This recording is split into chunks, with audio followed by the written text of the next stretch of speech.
with golf, with any sport, but I think particularly with golf, and I can say this as a really high handicapper, that you can play amazing one day and then have a shocker the next day. You can have amazing one hole and the next hole, it goes totally awry. How do you, from a mental perspective, pick yourself back up again when it comes to those types of games or those days or those tournaments even? Yeah, I mean, golf's a very humbling game. I suppose it's unusual in terms of other sports in that when you reach the top of golf, you probably lose more times than you win. At least if you're atop of the tennis world or the Usain Bolt or someone like that, you're pretty much winning most of the time. Whereas even with a Rory McIlroy or even when Tiger was at his best, he wasn't winning even over half of his tournaments. So I suppose to be a good golfer, you need a short memory. You have to be able to let the last hole go or the last shot go, and it's always a case of, okay, how can I put this next shot in the best position to get the lowest score?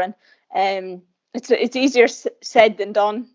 But I suppose that experience of just knowing, okay, I can get out of this situation. I've practiced this. I've done this before.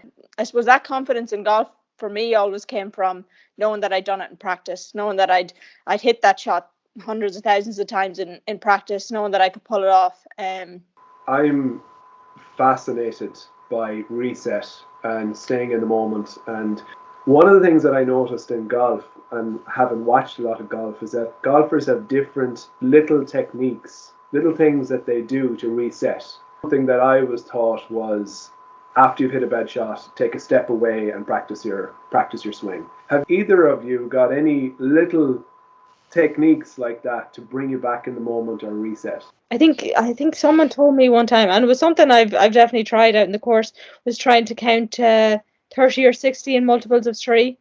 And usually if you distract your mind with something else, you'll generally have forgotten about what's just happened.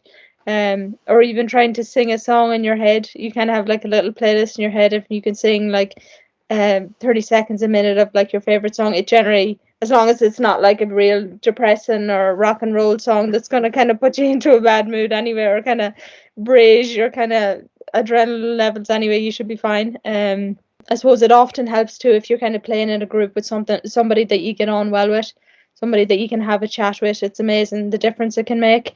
And the same goes, I suppose, in the professional game. That's the importance of having a good caddy and having someone that you get on well with, that they can, I suppose, recognize probably the signs when they'll know when you've hit a bad shot or maybe getting a little bit down on yourself or getting a little bit angry, and they can just sometimes straight away change the conversation to something completely random, and it can kind of help you get out of that little bit of a rut that you might be slipping into.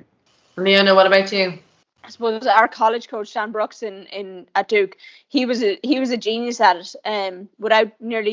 It didn't seem all that obvious. He knew when he came up to players if they were struggling, and he'd just talk about all sorts of random stuff. What frog he was after seeing 2 holes ago, or just random different facts. And did you know this? And did you know that?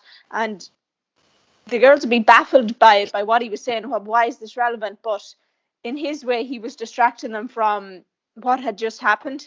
I suppose for me personally, I know when I hit a bad shot, a lot of the time I tend to speed up and start walking faster and want to get into the next shot. So it's kind of just checking myself and maybe taking a drink of water and then slowing down.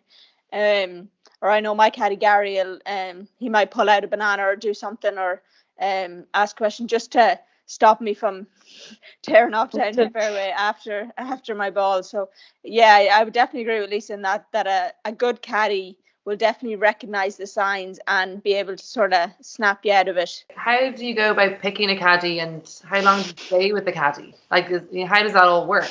Yeah, I mean, I suppose they're the person in your team that you spend probably the most time with. When we're in tournament weeks, I spend more time with Gary than I do with anybody else. Between practice rounds and tournament rounds and just practice, and you could be spending 8 hours a day with this person. So you have to get along with them, number one. I suppose the advice that was given to me was you find a good person first, someone that you get along with. You can teach someone to be a good caddy. You can't get rid of necessarily their negative personality traits. If you don't get along with them, there's no point. They could be the best caddy in the world, but if they're annoying you every hole, well then there's no point. So different people look for different things in a caddy. I suppose me coming from college, it was the biggest thing for me was getting used to having a caddy there. I'd gone 4 years having nobody there. The coaches, we had 2 coaches in college. They were able to float around, but they were floating around between 5 players, and a lot of the time I wasn't the one needing the most help, so I didn't see the coach that often. So it was definitely different having someone there all the time. And yeah, I mean, a caddy they wear a lot of hats and do a lot of things behind the scenes that people probably don't realize. And I've been working with Gary now since the start of the year, so he's Scottish.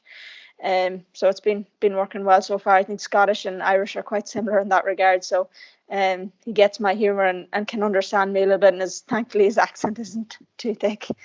And he probably said the same about you.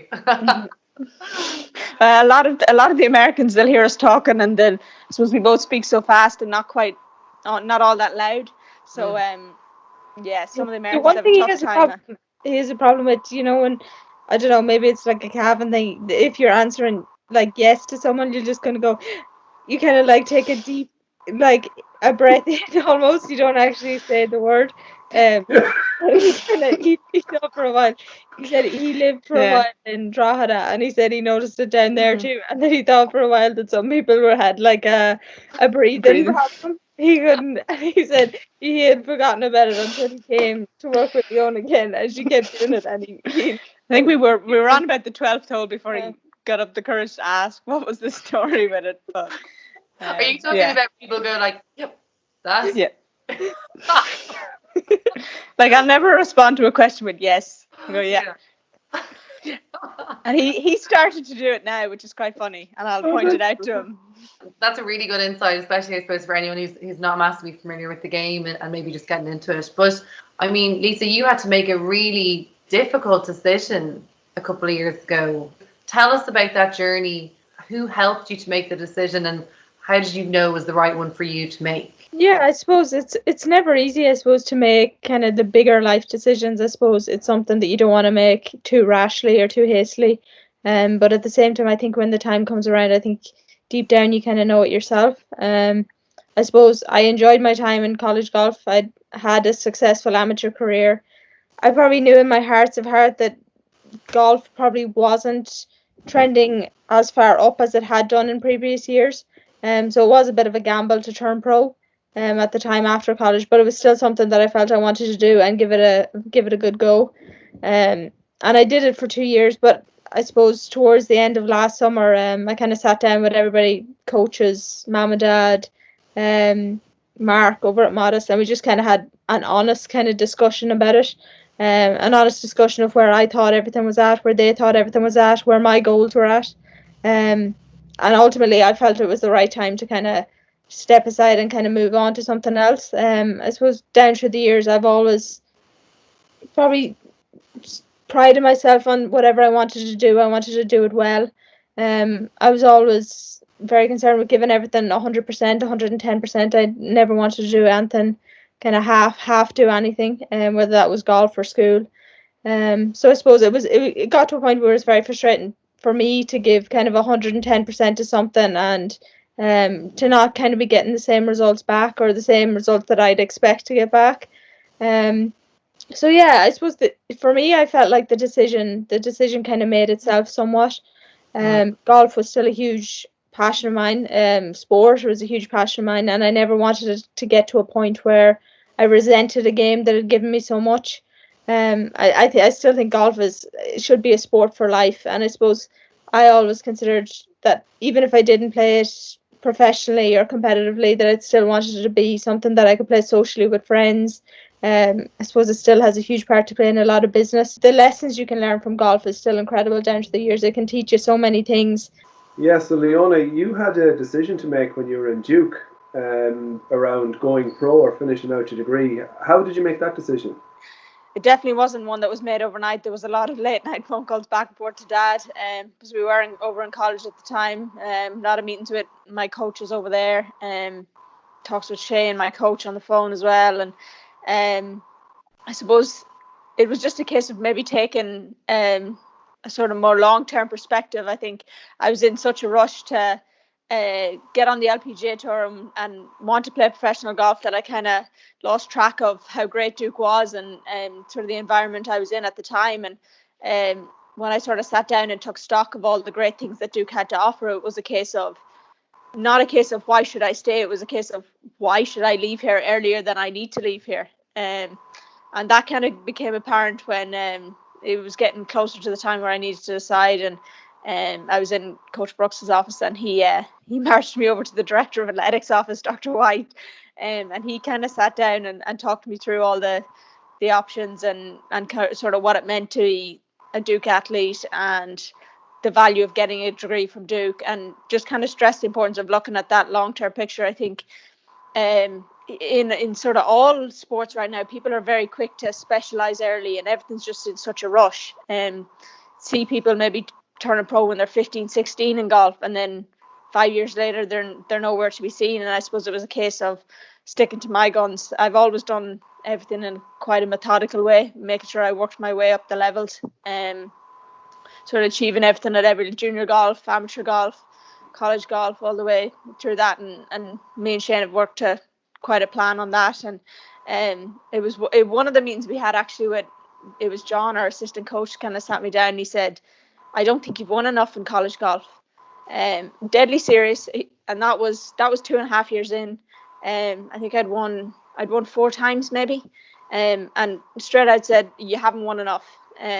You've been close a lot of times. Yes, you've been player of the year, blah, blah, blah, but you haven't won enough. And I paused for a second. I was a little annoyed at first, and then I was like, no, yeah, you're right. So then after I stayed, and in the next year and a half, I won 7 times, and kind of saw it as more of a challenge than anything else. And I remember then we got to one of our last tournaments, and he said, yeah, you remember what I said to you a year and a half ago? And I was like, yeah. And he was like, I think you've won enough now. I think you're ready. So it's just a case of leaning on. I suppose we've both been very fortunate that we've had a lot of people give us some very sound advice over the years. We've always had a great team around us that have had our best interest at heart, and sort of trusting that they did have our best interest at heart. There was a lot of people over the years that said, turn pro now, when are you going to turn pro? And for me, it was always a case of when, not if. But I do it on my terms and when I was ready. It's really obvious from talking to you that you're incredibly resilient. You've been like sponges around amazing coaches. Do you work with a sports psychologist, or is that something that you invest time in at the moment? The short answer is no. I don't work with a sports psychologist. I've gone to ones here and there over the years. I do have a psychology degree. So for me, I don't like sitting in a room and someone tell me you're the best, tell yourself the best, you're going to do it. That really does nothing for me. I get my confidence in knowing that I've done it hundreds of times. I've held this putt, I've hit this shot. And sort of, I suppose I like more the sort of Dave Allred style practice, where you practice under high pressure situations, and then when it actually comes to the tournament, it doesn't feel as bad. I've been in situations where I thought I'd be way more nervous than I actually was, but because sort of the way you practice and stuff, it kind of prepares you for that. Definitely from talking to people like Padraig Carnage and stuff, and I know he's done a lot. I've read Bob Bertella's books and stuff like that, and all the time just trying to pick up little bits.